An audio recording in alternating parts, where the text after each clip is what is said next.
ये लीजिए। हाय हाय, मेरा सर फट रहा है।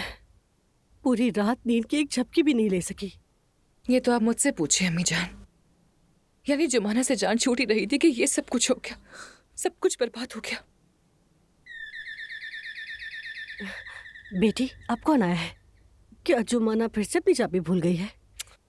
वो नहीं हो सकती, वो तो अभी बाहर गई है। ये क्या है? जैसे कोई जुर्माना लेने वाला आया हो। हद है, एक प्याली चाय की आराम से भी नहीं पीने देते।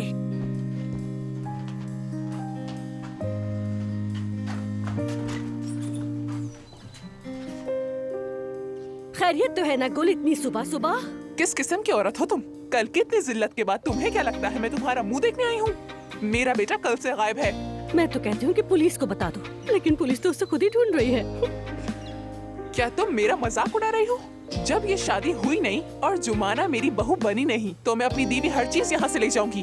वाह भाई, ये क्या तरीका हुआ? हरगिज नहीं, तुम्हारा बेटा निकाह से भाग गया अपने जराइम की वजह से। उसने शादी नहीं की है तो उसमें हमारा क्या कसूर? अरे जब शादी ही नहीं हुई, ना ही वो लड़की खुश थी, तो मैं सब कुछ ले जाऊंगी। ये क्या बात कर रही हो? हटो पीछे। सुनो, मेरे घर में ऐसे तो नहीं घुस सकती। देख रही हो ना तुम गुल को? अपना असली रंग दिखा दिया। कहाँ जा रही हो? क्या मुसीबत मैंने कहा हटो पीछे।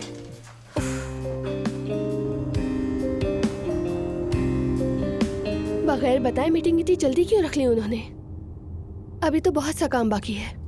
कुछ काम मैंने सुबह ही निपटा दिए थे और बाकी चीजें मैं वो भी देख लूंगा। मुझे किसी ने कुछ बताया ही नहीं। अगर तुम ना आते तो मैं मीटिंग में लेट हो जाती। सब अचानक प्लान हुआ। मुझे भी चचा ने कॉल की और कहा कि आयशा को लेकर पहुंचो।